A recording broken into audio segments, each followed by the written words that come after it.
Alrighty, welcome back everybody to the Tradewaiters podcast, the comic book club where we read a different trade paperback every single week. All the time. I'm Daniel, you're Nathan, we're brothers, we read comics. We sure fucking do. I'm jazzed today. I don't even know why. You are? Yeah. Is it because of the book we're reading this week? This book was exhausting. And so that's why you're so jazzed? That's why I'm so jazzed. I'm going to get it out now so that I can be exhausted the rest of the time. Nice. Because we're doing Infinite Crisis today. I realized I even spelt it wrong on the title of my notes. Infinite Croissants? Infinite Croissants. That's one of our time codes. We got other time codes like Back Matter Matters and the poll list. Yep. We start with the news.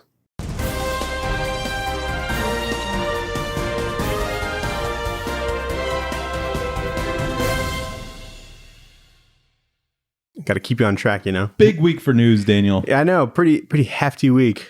Lots of stuff. Lots to discuss. That we're going to tell you right now. Nathan, American-born Chinese canceled after one season. Oh, I figured it was just like a limited series thing. Yeah, you'd think they'd finish the book. Yeah, it's not like super long. So maybe they're just being dramatic. It felt like they're kind of dragging the episodes out, you know, to fit like the... Did you watch it? I've watched like one or two episodes. Oh, okay. Didn't they finish all of it or no? I didn't finish it, so I don't know really. Ooh, okay. We got maybe we knew this already. Did we know that Ram V was doing a book called Dawn Runner? Dawn Runner? Dawn Runner with Evan Cagle and Dave Stewart for Dark Horse. No, that's cool. I feel like this is something I maybe knew about, but yeah, Evan Cagle is a really good artist, and so I'm excited to see him on like a full book. So then we also, another new series, have Ed Brisson on The Displaced, and it's with Casa Languida and Dean Cuniff and Hassan Otsmain Elhau. And it's the city of Oshawa, Ontario, and its 170,000 residents have vanished without a trace no one remembers even existed. Those who remain must seek each other out if they hope to survive in a world where no one believes they ever existed at all. Yeah, I didn't know they'd ever existed, so it's a very accurate book. I didn't know that Oshawa was a place, so we must be living in it right now. Maybe it's a documentary. Ooh. That's cool. That sounds neat. What's that coming out through? That is Boom Studios. Oh. So good to see Ed Brisson doing stuff. Also, the next installment of the Bone Orchard Mythos. There's more of that? With Jeff Lemire and Sorrentino, called Starseed. And it's coming 2024, he said. So later this year, I guess. All right. So I think that was a space one, but I'm not sure. And this news is kind of more for us. But Gerard Butler is to reprise his role in the live-action How to Train Your Dragon movie. Whoa. Yeah. Wait, there's going to be a live-action one? Yeah, apparently. Whoa. And he's going to be the dad. That's perfect. Yeah. Perfect for that role. He already is. Oh, my God. That's funny. Is he the only person to do that? No, the Cabbage Man from Avatar: The Last Airbender is also playing the Cabbage Man in the new show, in the live action show. Yeah. Oh, okay. Perfect casting. And then The Rock is going to be Maui. Thank you. Yeah. Big news. Ed Brubaker's Criminal ordered to series by Amazon with Jordan Harper to help. I don't know who that is, and it's going to be. Big show. Shout out to Dinger for letting us know. Yeah, thanks, Dinger. I think I had seen it like 5 minutes before you sent it to me, but I still appreciate the update, and I'm glad that you're excited about it as much as we are. Yeah. Apparently, it's being... Sean Phillips liked his tweet about that. Yeah, I've never gotten a Sean Phillips like. Yeah, I know. Dinger. Maybe wait for me next time. Apparently, like right after the writer's strike, it was put in as like one of the things that they're going to be focusing on, like expediting it or whatever. So it's going to be something that we should see fairly soon. So I'm very excited about that. Teenage Mutant Ninja Turtles, a comic book license renewed by IDW. Probably good. So that's cool. And then the 150th issue has a sweet connecting cover drawn by Jesse Lonergan. So I don't know if you saw that one, but it's no way. This big thing, and then it goes all the way this way with all the freaking TMNT characters. So it's a wraparound cover? It's like a wraparound cover, yeah. Okay. So when you say connected, I'm like, so you got to connect like 3 different covers. That's probably. I think that's the correct term, or correct way to use that term. But yeah, that seems wrong. Nathan, we're getting a Mandalorian and Grogu movie. Yeah, I thought that was weird. That seems unnecessary because we have 30 hours of them already.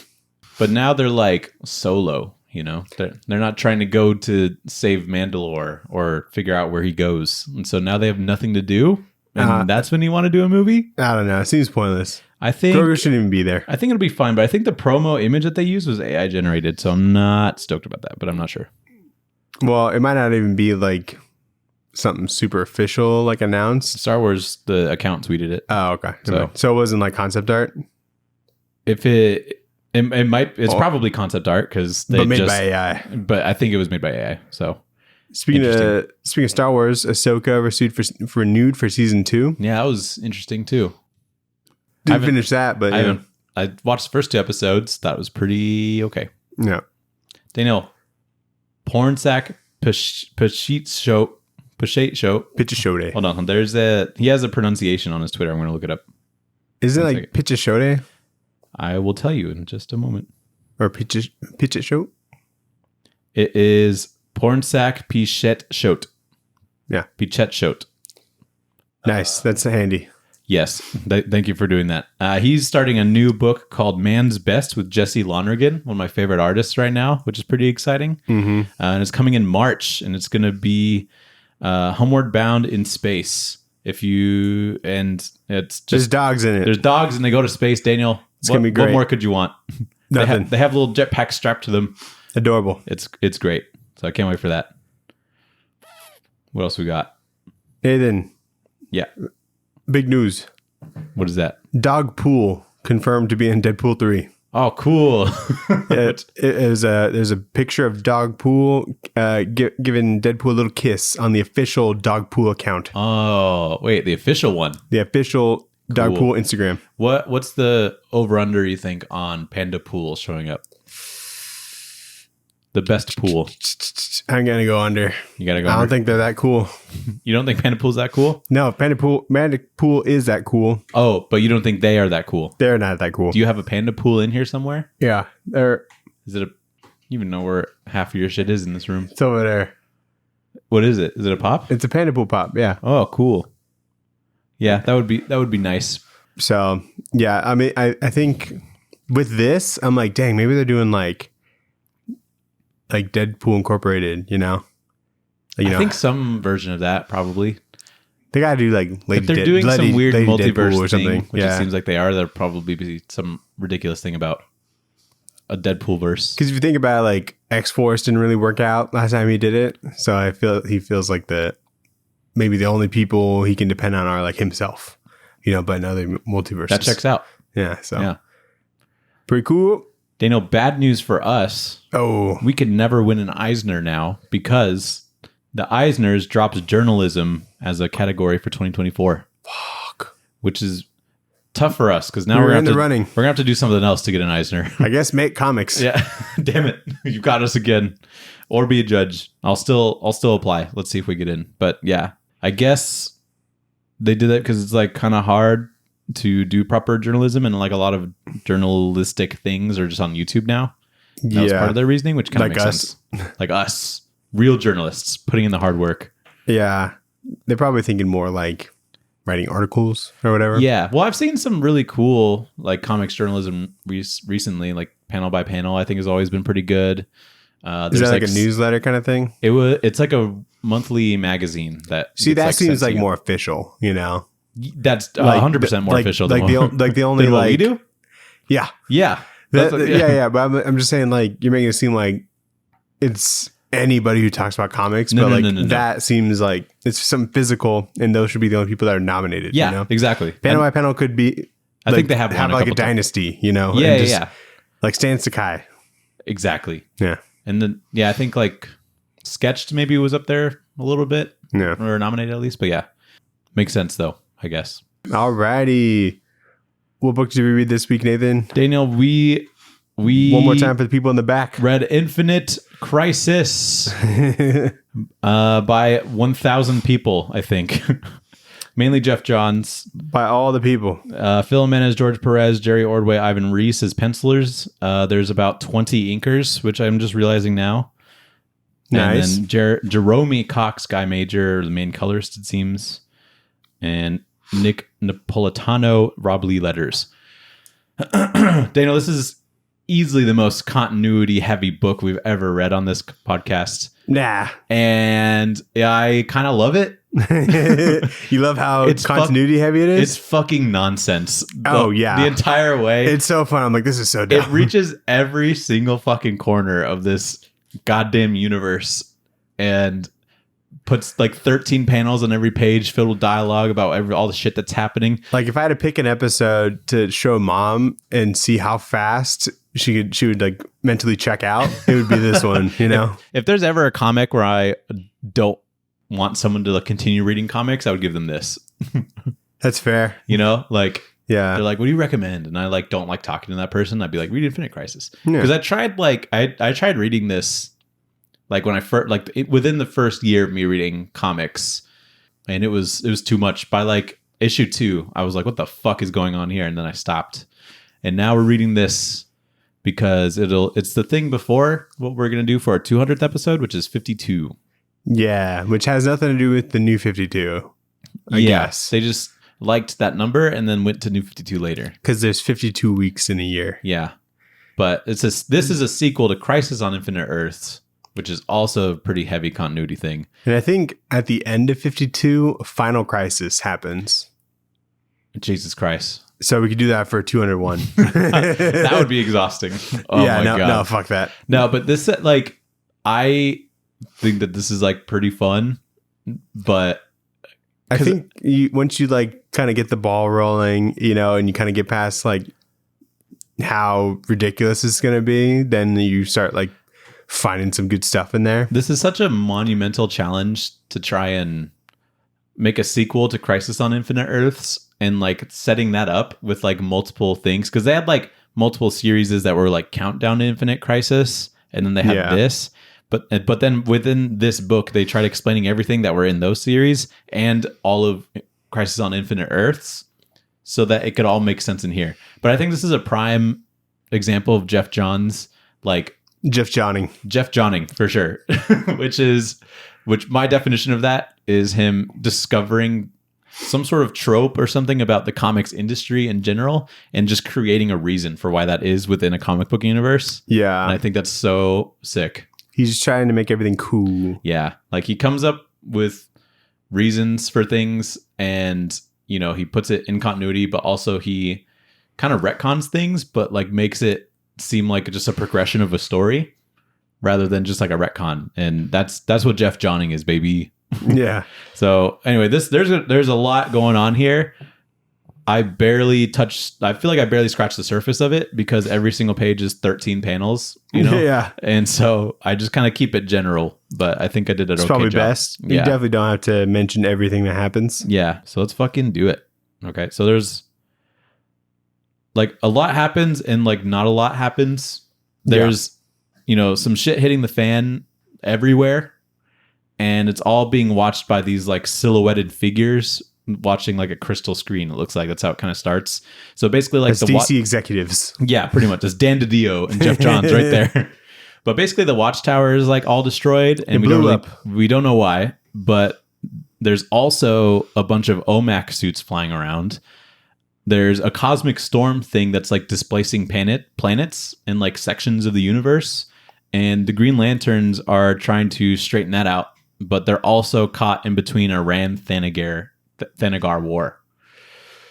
So that's all like happening right now. So like shit's hitting the fan on every corner of the universe. Cosmic shit, yes. Gotham, yes. Like all this crazy shit's happening. On Earth, Wonder Woman killed a guy? Yeah, she killed Max. No, fuck. What's his name? Yeah, you had it. Maxwell Lord. Maxwell Lord. Thank you. Because of like he was the one that was manipulating the OMACs, I guess, and killing people with them. Yeah, and so the OMACs are like connected to like Brother Eye or something, which is a satellite in space that Batman made. That Batman made. Why did he make it? To look over everything, something like that. But yeah, and the OMACs are just like suits. I don't know. I'm not gonna try and explain everything. That's what we're here for. Yeah. So the scale of this shit is so big. Like some of these pages are unbelievable. Like this Rand Thanagar war page, it's like it gives me a headache just looking at it, but it's so cool because there's so many The Thanagarians. How do these ships not hitting each other? I don't know, dude. They're all so condensed. Space is so big. Just spread out a little bit more. It's like driving another country. It's fucking crazy. And I just like, I'm looking at this and I'm like, damn, I should really have this physically because I'm reading it on my like 10-inch screen on my phone. You know? It's not 10 inches. Like 9, it's like 8 point something, I think. No way. That's like a Kindle, dude. Okay, I'm fucking looking it up right now. That's probably like a 6-inch screen. It is 6.6. Get wrecked. Okay, you're right. Anyway, my 10-inch screen. Crazy. Well, this is like a 10-inch surface or 11-inch surface. I was saying like 10-inch perimeter. Okay. In Gotham, we see Shazam pull up to say the Spectre killed the wizard Shazam, and he also destroyed the Rock of Eternity. So that's happening in Gotham for some reason. Yeah, then it's not a DC event unless Uncle Sam is in it for some reason. Uncle fucking Sam. Why is this guy in the Freedom Fighters? Why is this guy in so much of pre-New 52 DC? It's just events that Jeff Johns writes. Dude, he loves this guy. He loves all the weird, obscure characters. Then give me an Uncle Sam trade. Is there one? There needs to be. We can read on 4th of July. That's a great idea. I doubt there is. Uncle Sam and the Freedom Fighters. Can't think of more American comic in the world. I think there's probably a Freedom Fighters or something.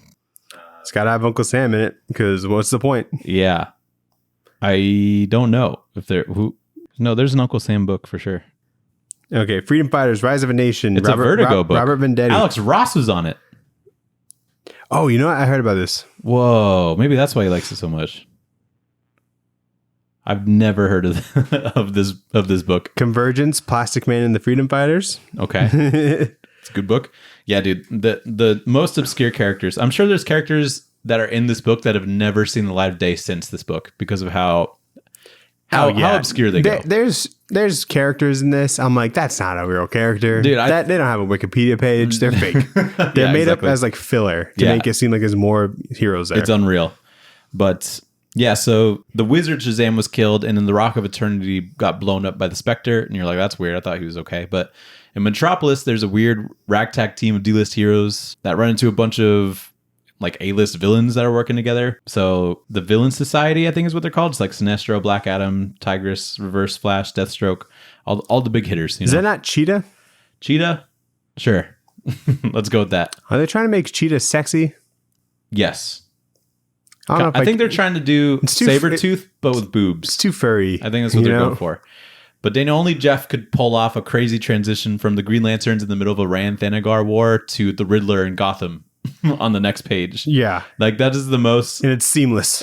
Seamless. It's the most absurd thing. Wait, who's this guy on the left who's shiny? Left of what? Oh, on the villain page? Yeah. I couldn't tell you. When did Deathstroke get his like modern look? Because this is where he's got like the cuffed. Like, what do you consider the modern look? Like the black and yellow. Is this not the modern look? He's got the blue. Oh, you know what I mean? I don't know. You're a bigger Deathstroke guy than I am.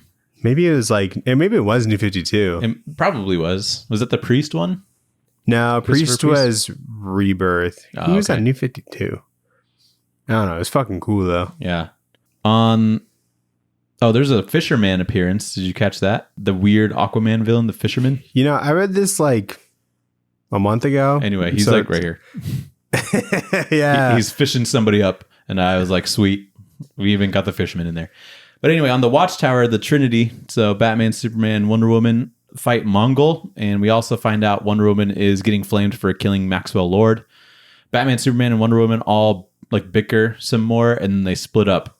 So then the Silhouette people watching the whole thing decide to step in. And it is like an older version of Superman with a Superboy and some dude we don't know, and an old Lois Lane. But we figure out who they are later. But yeah, just kind of... There's a line in here that goes... Running back. Pretty nice. What's that line? It was when Superman and Batman were arguing, and Batman says the last time you inspired someone was when you were dead. Got him. Which is an insane thing to say to somebody. He's holding on to that one. Yeah, he was. He was like, oh, that's the time. I'm cashing in. Yeah. I bet Batman has contingency plans for every Justice Leaguer and also a deep roast for every Justice Leaguer. And that's Superman's. He cashed it out. A physical contingency plan and a mental one. Yeah. So who's this like bomb dude who blew up? The bomb dude who blew up. What page are we talking? It's right after the Mongol fight. It is page. Oh, this dude. Yeah, he's in like a hazmat looking suit and he just rips it off and blows up. Yeah, I don't know who that is. Number 23. I don't know. So anyway, there's Human Bomb is his name. So that's pretty accurate. That's probably where I wrote down Human Bomb. Yeah, okay. Human Bomb. Interesting. There's a guy named Polaris. I don't think that's the one that you were referencing earlier, but it could be. It's a pretty sick band. Is that a band? Polaris, yeah. Oh, nice. I saw them a few months ago. Cool. So the Wonder Woman killed Maxwell Lord because Maxwell Lord killed Ted Cord. And so now I'm on Wonder Woman's side. Yeah. Yeah. Oh, Ted Cord? Maxwell Lord killed it's like Ted a tongue Cord? twister. I can't do it. Maxwell Lord kills Ted Cord. Yeah. Yeah. Just do it on the first try, whatever. Yeah. I just got bars. And so I guess the old Superman had to like punch reality to get there.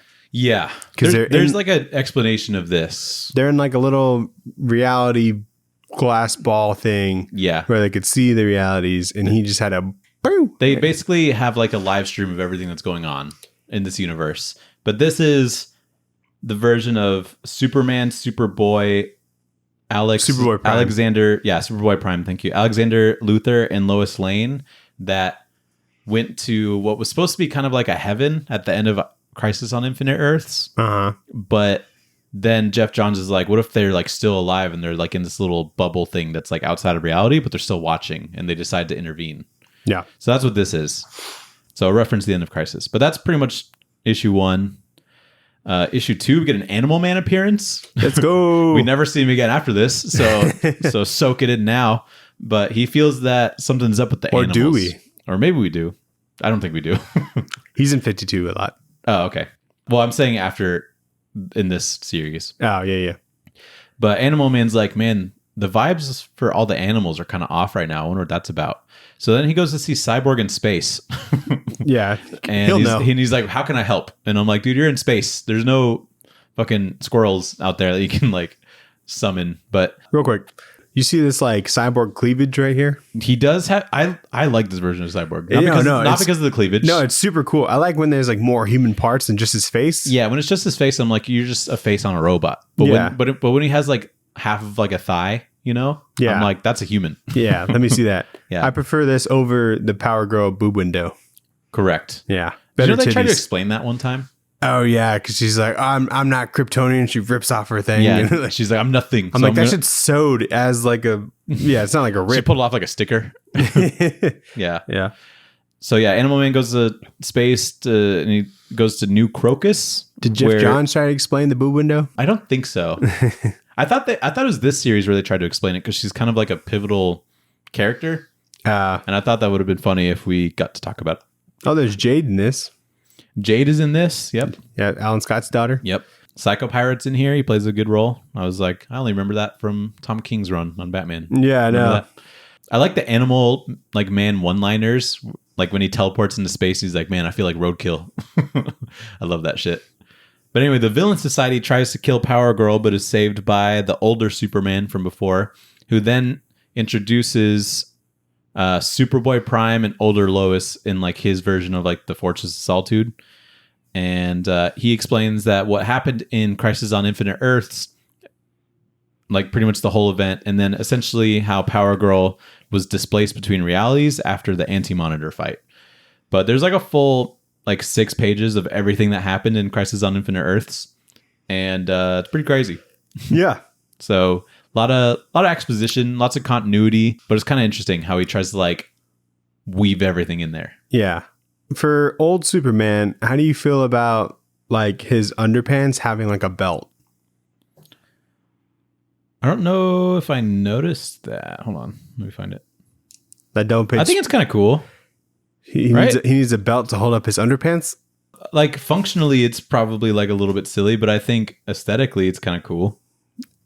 Yeah, it gives it a little more yellow than normal. A little more yellow, because normally the only yellow is the logo, but now this kind of gives him some more. But yeah, maybe the belt is for a shirt because when he's keep it down, to keep it down, so that like if he's fighting or flying or something, it's not flopping around like weird. that, it doesn't like rise. Yeah, exactly. It's a belt for a shirt. You know, he's ahead of his time. Yeah, now that you mentioned that, I like it now. Yeah, because it looks like it's above the underpants. Yeah, but it has like loops. So the underpants have loops. Shirt loops. No. Oh, the underpants do. Yeah, like belt loops. Oh, interesting. Older Superman and Lois, Superboy Prime, and Alexander Luthor would watch Earth from a dome that protected them from being erased as a doppelganger. Because I think doppelgangers were erased after Crisis on Infinite Earths, while different versions like Jay Garrick and Alan Scott would stay alive. So if there was... Because there's Earth 1 and Earth 2, but since there's like a Bruce Wayne Batman on both of them, only one of them survived in what was the new Earth. That was the idea. But then the offshoots of it's whatever. And so it started off great, but then they saw that the hope in the world would turn into darkness as like dark things would start happening to the heroes. And so they kind of referenced like death in the family, the death of Superman, the Parallax Green Lantern, all this shit, right? So this Superman decided to step in now to help. And then also Power Girl absorbs the memories of like the Earth 2 Power Girl. So now she remembers everything that they're like talking about, I guess, on their time. So did you mention that like the multiverse was like created because someone from like one of the Guardians or whatever wanted to see creation? I read that, but I didn't write that as a note. But yeah, I didn't really understand that. So he wanted to see like how time started or whatever, and somehow the multiverse was created. I don't know. I don't understand it. But I really like this explanation of how like old comics, they were like, you know, a little bit more campy. And so because there's more hope in the world. Yeah, because but like they explain it like at that time there was more joy and hope in the world, and then eventually as comics as like a medium started to favor like the Dark Knight or like Watchmen type books, you know, things like that. They eventually started kind of trending more dark storylines because people kind of related to that more. But then Jeff Johns is like, let's make some kind of like let's weave that into the story because that's kind of interesting, you know. I guess it's not a terrible way to explain that, but I think that's like too much. I'm like, you don't have to like explain like everything. He explains like a lot of like tropes in comics, and I just think it's fun to see him like try. But yeah, and so that's why these versions of these characters are stepping in, because it's like it's getting too dark, you know. Let's make it a little bit happier. Again. Did you notice the Watchmen universe in this? No, I think I missed that. Is there? So on this like double page spread, right, where they have like all these, they're at the bottom here, but it's not like the Watchmen. It's like the DC characters that they were supposed to be. You know, I did see this the panel Charleston and I was like, oh whatever. yeah, Peacemaker, look at him. Yeah, Peacemaker, The Question, you know, Ted Cord. Is Peacemaker supposed to be the comedian? Yeah. Really? Yeah. Oh, I didn't know that. But yeah, that makes sense for everybody else to be there. Yeah, and then like Not Adam Warlock. Captain Atom. Yeah, Captain Atom. And then I think like a couple more people. Nightshade or something. I can't remember. Yeah. So some continuity things. So Booster Gold pops in from the future, but jumps to the wrong time. So he goes to find Blue Beetle. Batman had some involvement with the OMAX being created because of something of his creation that was hacked. And now the OMAX are on Themyscira wiping the Amazonians out because they view Wonder Woman as a threat for killing Maxwell Lord. Look at this booster bulge. Booster bulge. Yeah, it's pretty prominent, isn't it? Yeah, it's very defined. Yeah. And it makes it uncomfy. I think is that Ivan Reis drawing it seems like. But yeah, I'd say so. It's pretty cool booster gold. I like seeing him. It looks like he's got like briefs on. Also, I feel like booster gold always time jumps to like slightly the wrong time. You know? Yeah. He's never like, oh, I'm right where I need to be. Well, it's like it's mostly Skeet's fault, I think. Skeet's pretty smart. I think it's he's the one that's jumping, you know? Yeah, that's true. That's true. And then Earth 2 Superman believes that they saved the wrong Earth in Crisis on Infinite Earths because this one is joyless. So he wants Power Girl's help to restore the correct Earth, which is his Earth, so that everything can be happy again. So it's kind of like an interesting reveal for like a villain, kind of, because it's like this older version of Superman that like wants to restore the older glory or whatever. Yeah. And so he's not like necessarily wrong that if they could at the time have saved Earth 2, it might have been like a lot happier. but like that's just not how it happened. And so it's kind of an interesting perspective. Yeah, it's not like he's an evil person. It's just like that his interests conflict with like our heroes. Yeah. Earth. The result of what he wants is ultimately going to be something that's pretty bad. So did you pick up that like there's only like 5 Earths right now at this point? At this point? Yeah. No, I didn't know that. Okay. I just make notes. I don't know what pages they're from, but yeah, I mean that's probably a thing that happened because I think that they mentioned maybe like Earth 2 or 3 are a thing at this point, or are they from Earth 2? I think he's from Earth 2 technically. Okay. I guess every person probably thinks that their Earth is Earth 1, you know? We're definitely Earth 1 though. Or I thought, aren't they from like Earth Prime or something? Is that where also mentioned Superboy's that from? a lot. And so I think Superboy Prime is from Earth Prime, and I think this old Superman's from Earth 2. Okay. But I don't know that for sure. I think Alexander Luthor's from somewhere else as well. It's just it's a ragtag team. Oh, yeah. It's fun and exhausting. Yeah, it's like a pain in the ass puzzle.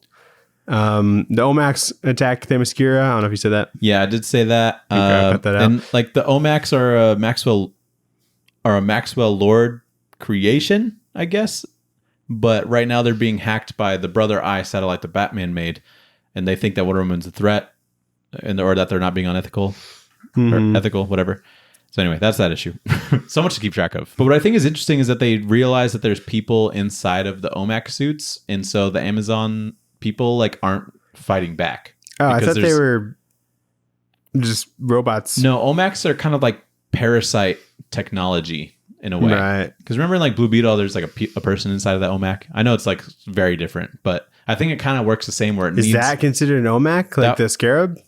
The Scarab is not, but the villain at the end of Blue Beetle is an OMAC. Oh, right. The movie. Red Blue Beetle. Yeah. Remember that?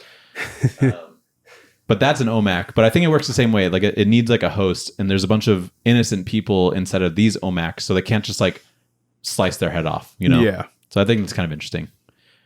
But issue 3, old Superman goes to Batman for his help enacting his plan. In Texas, Jaime Reyes almost gets crushed by a skyscraper, but it's saved by Superman, and then he finds the Scarab on the ground. Yeah, this ties into the Blue Beetle book we read. Kind of. Was that a New 52 book?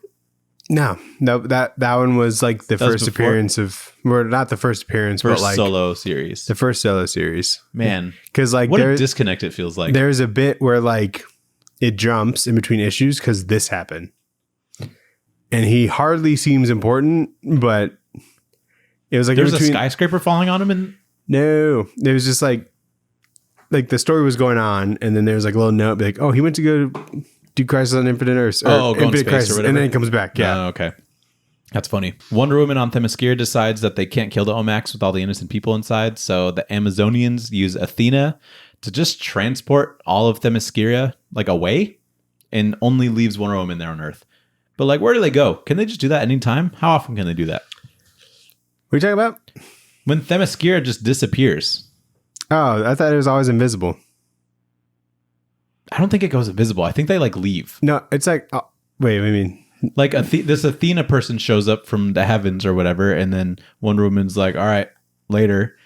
And then like the whole island, it looks like kind of gets covered in like some shiny thing, and then it just disappears. Or maybe it goes underwater. I don't really know, but I should have to ask. It's not there anymore. And we never find out where it goes. If it does get teleported somewhere, I'm not sure. There's a part where Lex Luthor's doing some devious work in the background of all the shit going on, and he's trying to wipe everybody's minds with a machine that he has, but he needs specific prisoners to power it, like the powers of Shazam. And so he dupes Black Adam into getting stuck into his tower. But then he runs into another version of Lex Luthor, and then we find out that the one that we were just watching was actually Alexander Luthor, Lex Luthor's son from some other universe. And then we see Batman decides to not side with old Superman, and then old Superman gets angry and leaves. But I like this interaction between old Superman and Batman, because he's kind of like preying on his sadness about how things have gone in his life. And he's like, we can make it all happy again like it was in the good old days. And you kind of sympathize with Superman wanting to give humanity like a positive existence, but then you start to see the cracks in his morals in like this situation, because Batman doesn't want to do it, and then old Superman gets like super mad. Mm-hmm. So I think that's interesting. Power Girl stumbles onto Alexander Luthor's plan, which is to build an anti-monitor powered device to replace all of the people on this original Earth, and it has this universe's heroes strapped into it. Did you notice this? His eyes are kind of derpy. Oh, I guess. Yeah, I didn't notice that at first. No, really? I couldn't. There's other panels that I like took note of, and I'm like, he looks very old and wrinkly and melting. Yeah, like a lot of people just look like shockingly older. You know, Yeah. it's just like, I don't know, maybe the artist made him just look old and wrinkly or whatever, Yeah, but not even on purpose. yeah. So Alexander Luthor is building a big tower that has the anti-monitor like strapped to it to power it or something to replace the original Earth that he was a part of. And it has this universe's heroes strapped to it. So it has like Martian Manhunter and stuff. And then Power Girl is knocked out by Superboy to keep it all quiet. I feel like they could have had a more creative design for this tower thing. This tower looks fucking crazy. Like it just looks ridiculous. It's so incredibly like Jack Kirby, you know? Yeah. And so I kind of like it for that reason. But I don't really know. I don't know. I was like, there's so many details on this thing that it's just kind of funny to look at. Did you mention Detective Chimp, Nathan? Was he? I think he's in the next issue. I think you're still in issue 4. No, Nathan. No, he's not in this issue, Daniel. We're about to go to issue 4. Are you? No, because it's the same page as 72, page 72, Nathan. Oh, you're way behind then. Yeah, see, you're moving too fast. I am moving too fast. Yeah. So that's the best part of the book right there? Yeah, Sweet Detective Chimp appearance. Uh-huh. He's with a bunch of like people I've never heard of. Nightshade. I mean, I've heard of Ragman, I guess. There's the old like enchantress there. There's like a Blue Devil guy or something. I think his name is actually Blue Devil. Yeah. So many people. Yeah, I like looked him up. It's like a weird name that they call themselves. Mm-hmm. Yeah, Big Storm in Space. The Croatone Society. That's what they're called? Yeah. They need a better name. Yeah, I don't like it. We should read a Detective Chimp book. There's supposed to be like one pretty good one. I looked into it. It's pretty long, but it is long, but we could read less of that. It's true. Yeah. I have an issue with the Superman of this Earth, I think. Okay. There's like a building that like falls down and he just holds it up by like the glass. Yeah. I'm like, wait a goddamn minute. It must be really strong glass. Yeah. I was like, I guess it is cracking, but that makes it even worse. Yeah, I know. It's like the structural integrity of this thing is clearly faltered. Yeah. You know what we don't get a lot of, Nathan? Explanation. Just in like the comics that we read at least. What? Is like Lex Luthor in his like suit. Yeah, dude, I was noticing that. His super suit. I'm Bring like, it back. I'm like, this is fucking dope. Give me like Injustice Lex Luthor, you know? I feel like I see like his like toys of him in that more than him in that in comics. 100%. I love seeing this Lex Luthor. It's so in dope. a big suit, but his head's still out. Do you remember in Rebirth when there's like a Superman Lex Luthor and he actually had like the Superman logo and he was like blue and like silver? Mm-hmm. That's pretty cool. I didn't read it, but it looked cool. Yeah. Was that the beginning of Rebirth? It had to be Rebirth That's funny. because I remembered it. Yeah, give me more mech Luthor, you know? Yeah. So they're trying to bring back Earth 2 or whatever, and it'll probably kill everybody when they do that. It will replace them, which like depending on your it like replaces them with the doppelgangers from the other universes. Sounds like murder, Nathan. It's pretty much murder. Someone's no longer existing. It's like murder. If someone else goes into your soul, are you dead? I would say so. Nathan, if you replace every part on a car, is it still the same car? There's a different metaphor for it with like replacing every board of a pirate ship or of a ship. Yeah. Yeah, same thing. The answer is no, but I think that's like a philosophical kind of I question. think that's beauty in the eye of the beholder kind of thing, you know? Yeah. And they capture Martian Manhunter. Yeah, they do. Poor guy. Who else is in here? There's a Black Captain Adam. Black Adam, yeah. There's a Captain Adam from like a different universe, I think. And then there's Ray. The Ray? I can't remember. Daniel, next issue. Fucking Bloodhaven gets blown up by a guy named Chemo, who's just a big green man that blows up when he hits the ground. And he says oop when he hits the ground, which I think is really funny. What is that? His name is Chemo. Okay. I think he's just a big radiation bomb thing. It's not like Glob. It's not Glob. How What's his dare name? you? Glob. Glob what? From the X-Men? Yeah. I gotta look it up now. Right. He's my favorite X-Men. Because he looks a little bit like Glob. Glob Herman. Yeah. Of course. Yeah, he does kind of look like Glob, but an evil version. Yeah, so the Villain Society or whatever drops chemo on there to create a big fart.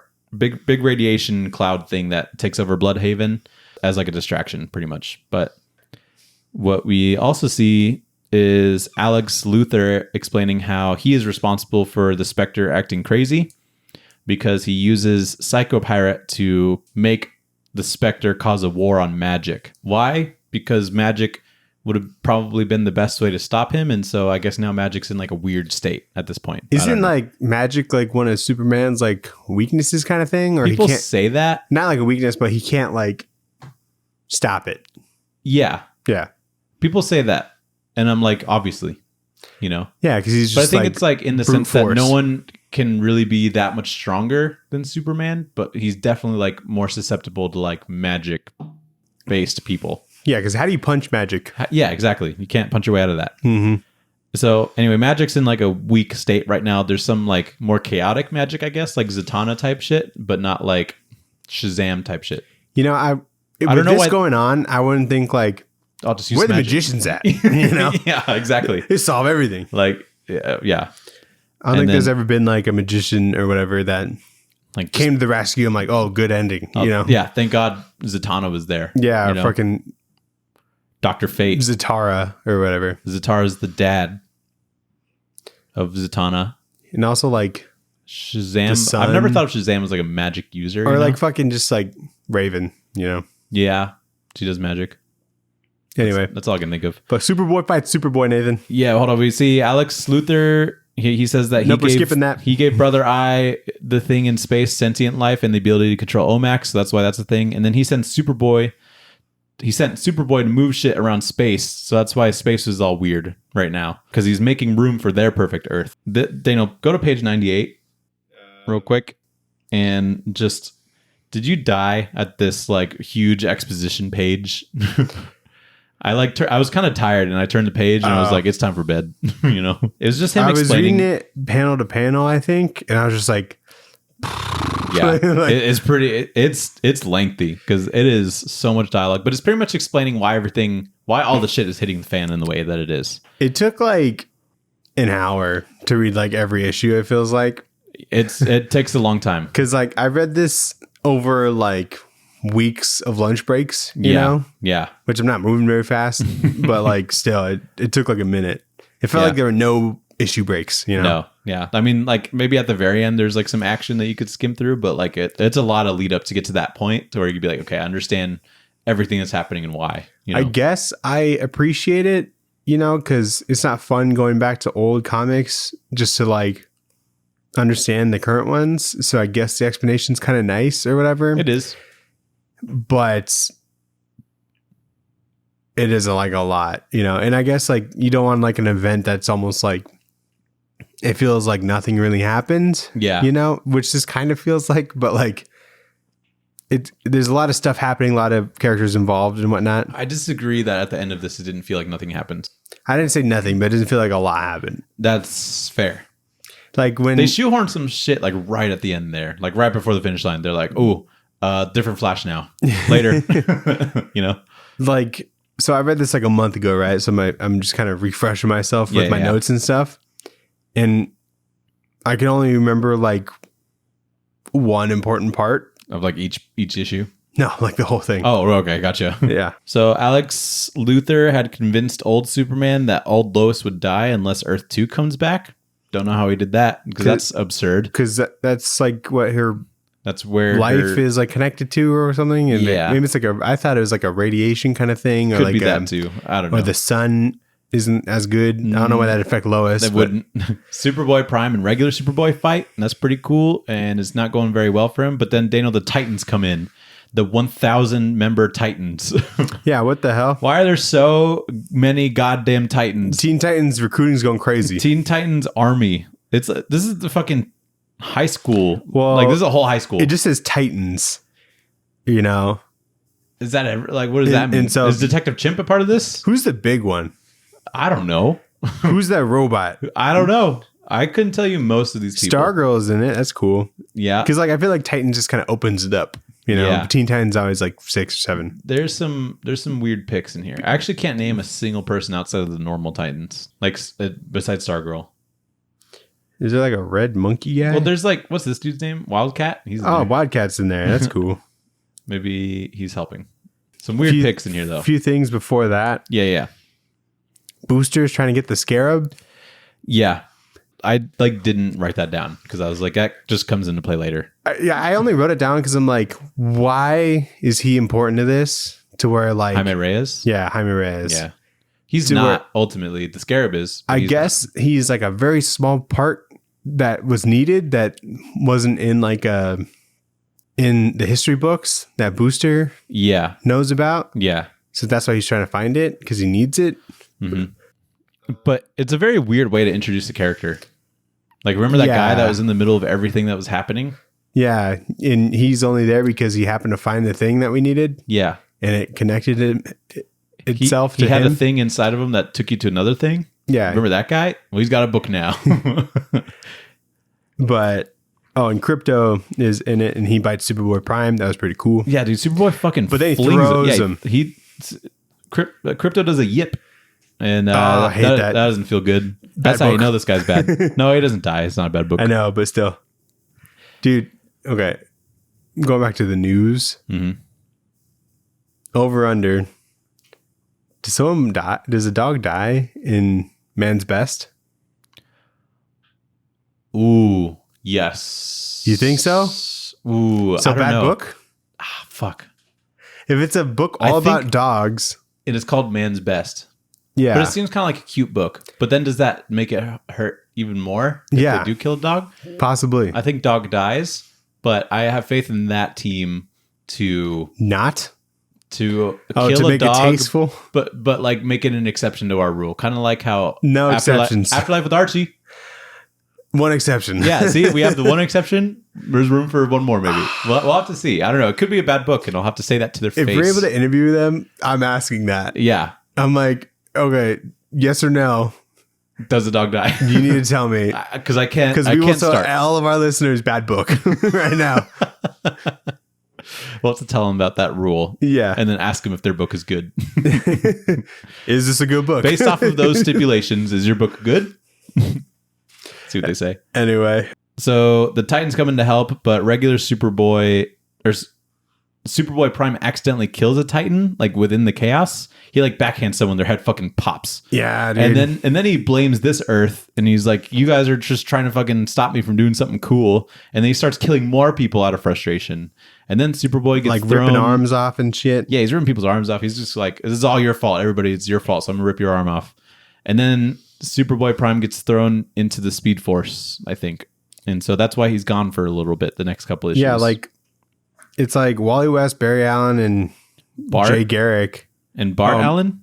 I only see 3, but I don't really know who it is. Impulse?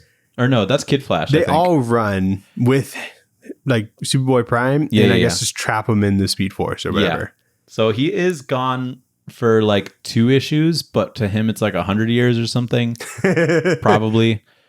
Psychopirate forces Black Adam to use his magic to power the tower thing, and then that tower creates an Earth 2, and then we see some heroes teleport to that Earth, and that's how the issue ends. So we now got 2 Earths, Daniel.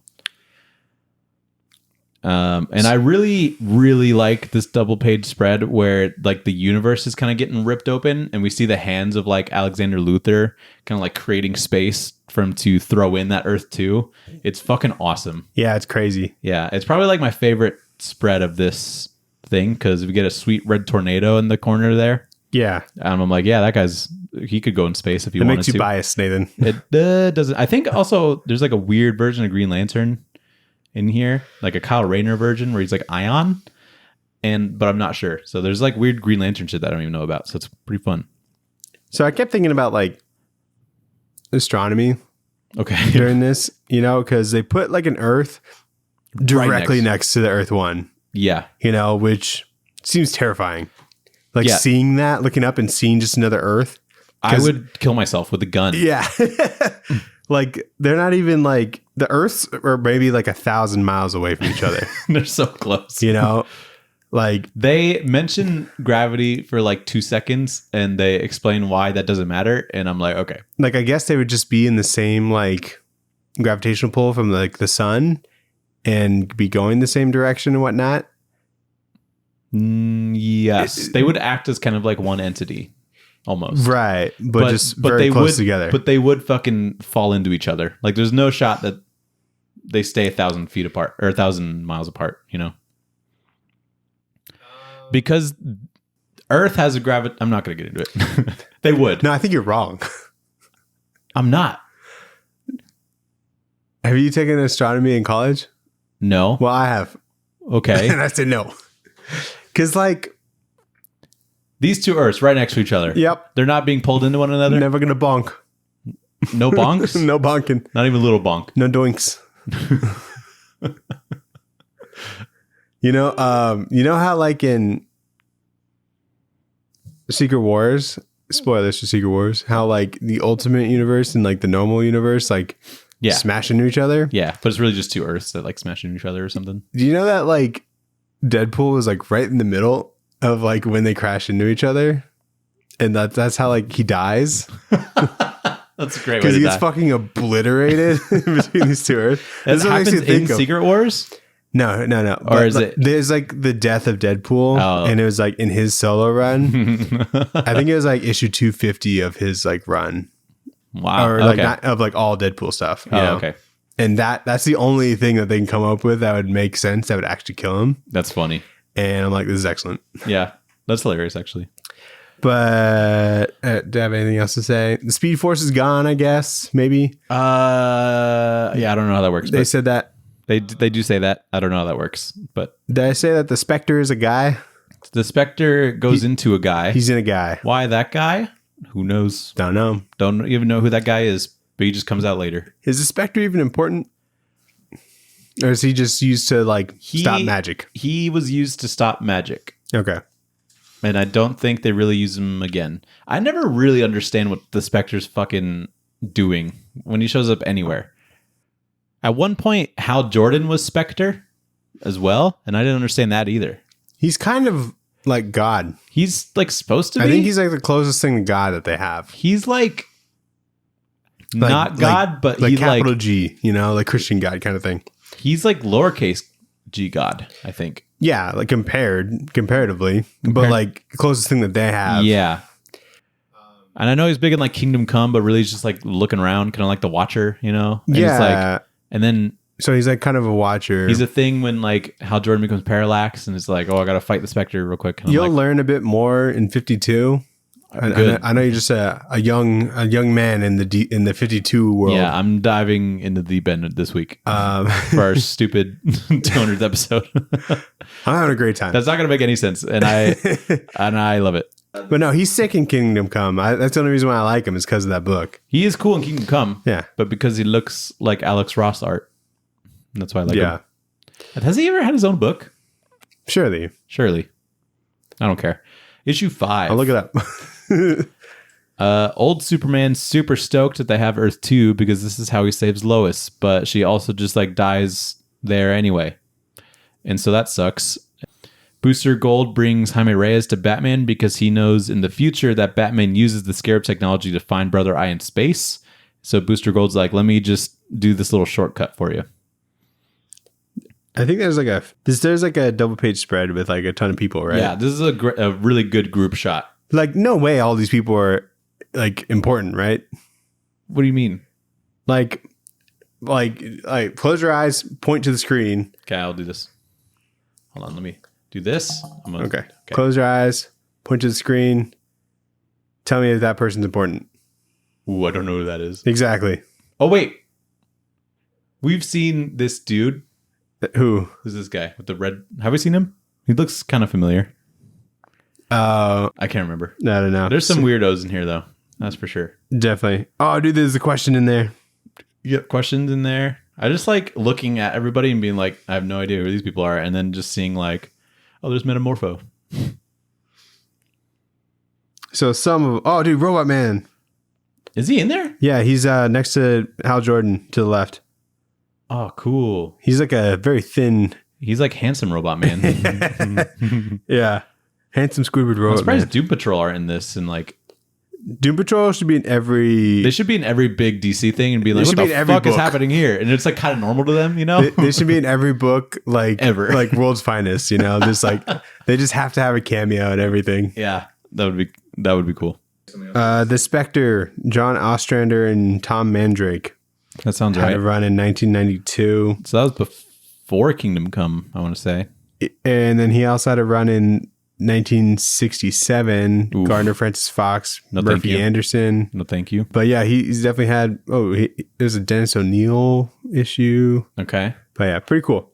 4.5 stars, 115 reviews for that John Ostrander one. Yeah, he's supposed to be pretty good at stuff. I don't think I've ever read a John Ostrander book, but I know he like created the Suicide Squad and he like has done but like some we never Peacemaker, gone that whole. maybe. But yeah, I've never gone that far back. So Dude, we're almost at like 200 episodes. I feel like we haven't scratched the surface. dude, we haven't you know? we're not even fucking close. We haven't done a Wolverine book. Yes, we have. We did Old Man Logan. Yeah. Okay, whatever. Wolverine. We haven't done an Iron Man book. I know. I tried to get you to do that. Is that stupid? Dude, like We're never gonna do it. 2024 should just be the year of like, I can't believe we haven't gotten to this yet. Honestly, it should be. Okay, good. Because like that's all I think about. I feel like I think about it. I'm like, fuck. We never fucking did. I'm like, we never did like DKR and like The Killing Joke, shit like that. You know, I guess we should do those. like classics. You know, there are some classics we've never even touched, like an Animal Man, we did Animal Man, but like the older one, the real one, Grant Morrison one. We did that's do getting into Animal Man. like it's just old. Yeah, but there's some that are like great, but they're like old. I don't know. We can talk about it later. Yeah. But we should probably do one Iron Man before 300. Did Matt Fraction have a run? Yeah. Let's do that one. Okay. Because that's the only one I can really think of, other than like the Bendis one, I guess. We like just did Hulk. Isn't that crazy? We didn't do Hulk before. for like October. Yeah. Anyway, Earth 1 Superman hears Earth 2 Superman cry out, and then he goes to help on Earth 2. But then old Superman thinks that this Superman is spreading corruption, and then they fight. But then Wonder Woman has a nice spiritual conversation with Earth 2 old Wonder Woman about the strength of humanity, and then she helps Superman contain Earth 2 Superman. And there's a really great homage to Action Comics #1. yeah, dude. And I fucking love that page. Because he sick. uses that weird green car to smash our Superman, and I think it's so fun. So I like that shit. It's yeah. Yeah, it's awesome. And then There's no pollution on the new Earth, Nathan. yeah, they go on to New Earth and they're like, wow, oxygen levels are great. Yeah. So Alex Luthor keeps continuing with his plan, and he wants to create thousands of worlds so that he can sift through all of them and then combine them into one perfect Earth of his creation, which was his plan all along, but he needed to fool Superman and keep him alive. Because he's the key to creating more parallel Earths with that like same tower, I guess. And then Superboy fights his way out of the Speed Force, and he's like, "I'm back now, and I got a cool suit." And Oh yeah, suit's awesome. that's everything that happens this issue. But so he successfully creates like hundreds more parallel Earths, and This is the only thing I think of when I think of Infinite Crisis. Is like all these Earths. I know they're so like nicely. No, this is what I think of. This is maybe the scariest thing I've ever seen in a comic book, and it's this shot of the Titans Tower, but in the Oh no, that one. That's what I meant. this is a fucking scary. This is when I would kill myself with a gun. You've killed yourself already, Dude. I You know, can't do it again. and I want to do it again because this would freak me the fuck out. Okay, think about it. There's so many Earths. So many Earths. Did Lois die? Lois died. Yeah, she died anyway. Because why would you think that would work? And then there's a cool line Because he's where a big smart guy. Alex Luthor's like, I need the Superman open because everything starts with Superman. And I think that's kind of a cool line and a cool plot point because like superheroes started with Superman in Action Comics pretty much. Yeah. And I think it's cool to think that he is like the linchpin that like starts the reality of like all superhero dumb, And I think it's kind of fun. Mm-hmm. Issue 6, Daniel. Hold on. Wait, actually, before we move on, there's an Earth that is a cube. Did you see that? Oh, cool. Yeah. Keystone City like just disappears. Yeah. I don't know why. Okay, I wasn't completely sure if that was a correct statement. I just said it. Oh, this is the panel of old Superman that makes him look very wrinkly all over, and I think it's very fun. Yeah. So many wrinkles. Then he said something about like because this is happening in like the gravitational pull of it or whatever. Like all the volcanoes on the Earth are like just erupting right now. Yeah, which is a scary thought. that would scare me. Yeah, dude, Yellowstone. I would shoot myself with a gun. We're not even like near like a volcano. Be like, no, we wouldn't be affected where we are. And I'm like, that's too scary. Yeah. All right. Now, issue 6. Issue 6, Batman creates a team that goes into space, and they use the new Blue Beetle's scarab inside of his child body to find Brother Eye, which is that space station again that controls all the OMACs. It can hide itself or something. Yeah, it could go invisible for some fucking reason. But only the scarab can find it for some reason. The scarab knows alien technology pretty good. Is Brother Eye alien technology? No, but Batman made him. But right? Brother Eye retaliates with some OMACs, and they're like, "You're not going to touch me. I'm going to send you some OMACs." Earth 2 Superman realizes he made a mistake, obviously, and explains that if the universe keeps getting divided into thousands of Earths, it'll all collapse and destroy everything and create a new Big Bang. But Alex is like, I'm going to create some more Earths. And he keeps weaving through multiple Earths to place a couple, like little parts of them into his perfect Earth. And we see maybe the double page spread that is the most obnoxious thing to look at in the world, maybe. And it's this one. Because what is that? Yeah. I saw this and dude, imagine that as a puzzle. None of it would make any sense whatsoever. It's so overwhelming to see.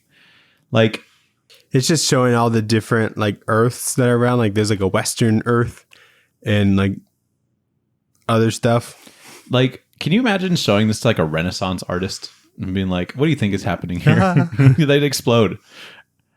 It's crazy. Guy Gardner is a Yankees fan and he's got season tickets. That's nice. Yep. I thought that was funny. I like weaving in the most random character like things. Yeah. It's like they're on like the Blue Beetle like ship or whatever, and they're doing the most outrageous thing for the most outrageous reason. And they're thinking about baseball. Yeah. I like how in his head, he's like, I'm like, these games are going to continue. Whatever happens here, I'm going to a Yankees game. Yeah. If it's on the new Earth or what, hopefully the tickets transfer, but I'm going to a Yankees game.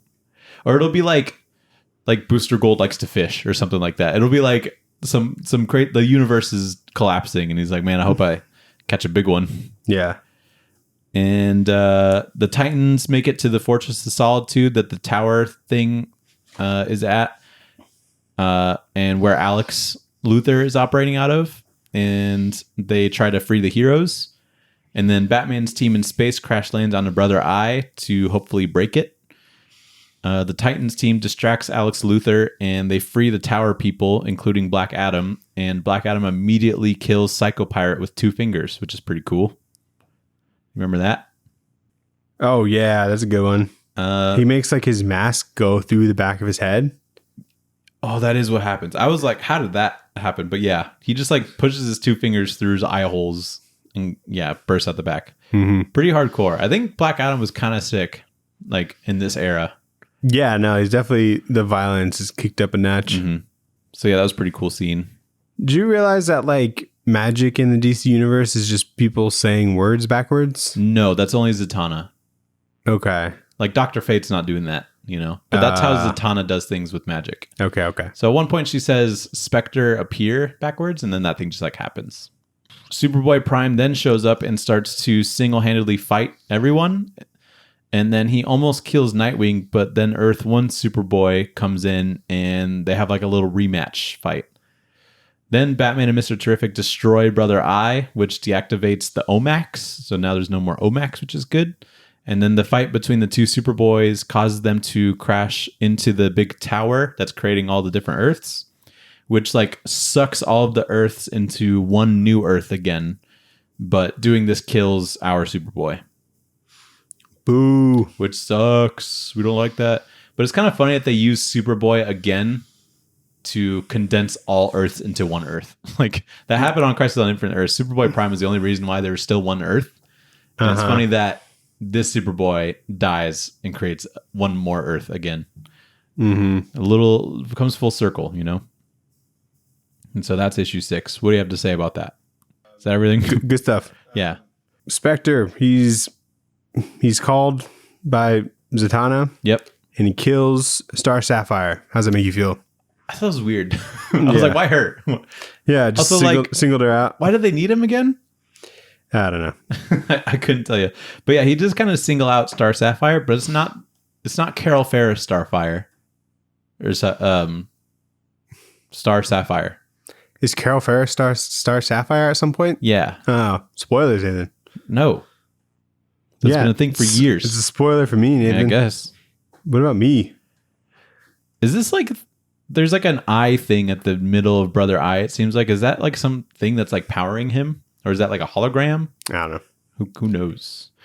Oh, there's... Actually, I want to talk about this page. There's a page where Brother Eye is like talking to Batman, trying to like talk him out of what he's doing. Yeah, he's like, what's up, Dad? A funny gimmick of Brother Eye is that whenever he says the letter I in conversation, it's I. EYE for like Brother Eye, and I think that's just funny because that's a bit that only works in comics, you know?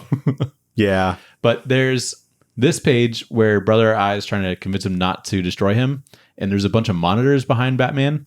But like, who set up those monitors, and why would you do it like that? They're all overlapping each other. That makes no sense. Yeah.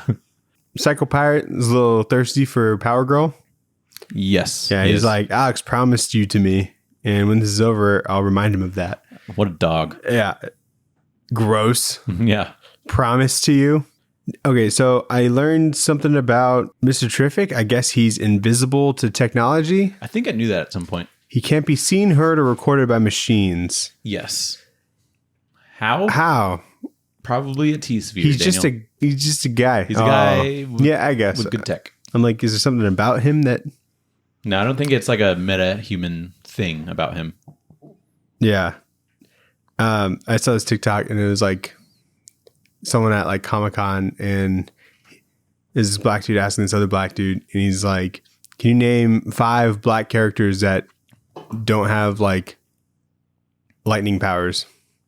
And then he was like, and, black characters that don't have lightning powers. Yeah. Mr. Terrific. Yeah. So this one, John Stewart. yeah. We have Steel. Okay. Steel is black. Black Panther. Mm-hmm, that was one of his answers. And War Machine.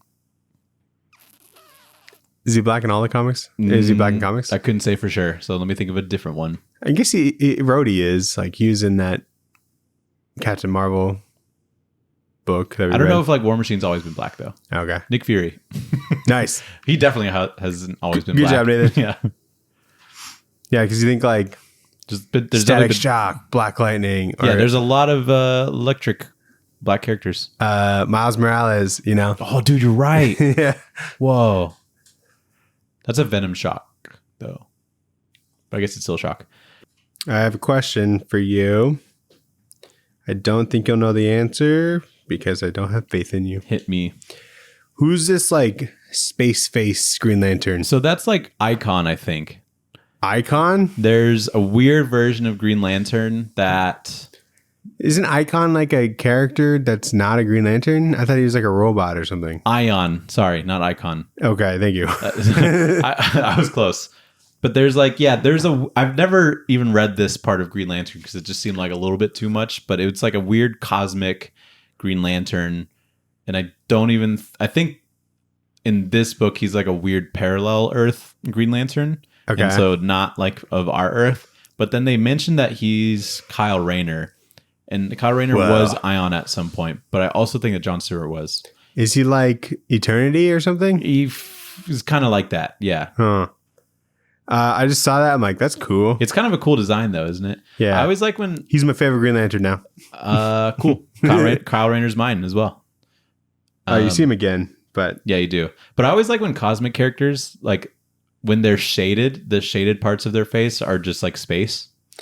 Yeah. I love that shit. It can get tedious if it's always like that, but like... Yeah, I don't give a shit. I'd prefer like a splash page where it's like that, you know? But yeah. Pretty cool. Next Good issue. question. Yeah. The villains of this Earth are like, that's crazy. We're on a new Earth now. Let's go all attack Metropolis at the same time. So that's happening. Nathan. They're all in one little spot in Metropolis. And I'm like, this makes no sense. Because what is Dr. Sivana going to do in this situation? Like, he's a pretty big part of this double page spread, but he's just like looking evil. He's not even doing anything, you know? So I'm just like, what's his role here? So is it... No, there's heroes in here, no man. There are heroes in here. You see Aquaman. But yeah, their idea is like, if Metropolis falls, the rest will fall because Superman will be sad or something. And I'm just like, that's dumb. But the two Supermen and the League fly in to help in Metropolis. So the two Supermen fight Doomsday, which is kind of cool. Why does Doomsday have a ponytail, Nathan? Oh my God, he does. Whoa, I didn't even see that. That's awesome. What? No, it's not, dude. It looks so fucking dumb. That's so funny. It doesn't make any sense. He's never, ever, ever had a ponytail again after this. I'm sure we've not scoured the Superman comics, and I'm sure this is a thing at some point. If there was another character that looked like Doomsday but had a ponytail, I'd be okay with it. But the fact that Doomsday has a ponytail, I'm upset. Who drew Doomsday and was like, we need something more here? Yeah. You know, there's not enough going on here. And he has like a green hairband. You know, he needs some style. Yeah. What if he has a little bit more granola, you know? Yeah. Absurd. Make it look like he plays guitar. At parties. He brings his acoustic guitar to parties. Yeah. Or the bonfires. Yeah. The Supermen find Alex Luthor, and then Bart Allen Flash starts fighting Superboy Prime. There's like a shift in like Flashes at this point, because I think they were like, we don't want Wally or Barry, and so let's just do Bart, but he's too young, so let's make him old. And I think that's what they did here. But Superboy is fed up that the plan didn't work, and then he wants to be the only hero again, so he flies off to go destroy Oa as a starting point. Don't really know what that's going to do, because eventually you're going to have to just fight Earth if that's your plan. So Superboy Prime runs into a bunch of Green Lanterns. He kills a few of them. And then back on Earth, Alex Luthor is now powerless for some reason. So Batman finally has like the upper hand. And Batman's about to kill Alex Luthor with a gun. But Wonder Woman talks him out of making that mistake. But then the building that they're in just collapses on him anyway. So that's kind of a weird way to just write him out of this book for right now. But there's a really cool action scene in space with Superboy Prime and some Green Lanterns. And he does a move where he freezes them with freeze breath, and then he flies through them and smashes them into like a billion pieces. And I think that's a crazy combo. Yeah. So I like that. That should be a fatality. Dude, that's such a good idea. It's a little bizarre that Batman picked up a gun there, you know? Yeah. And I'm like, okay. I'm like, do it. That would be kind of, yeah.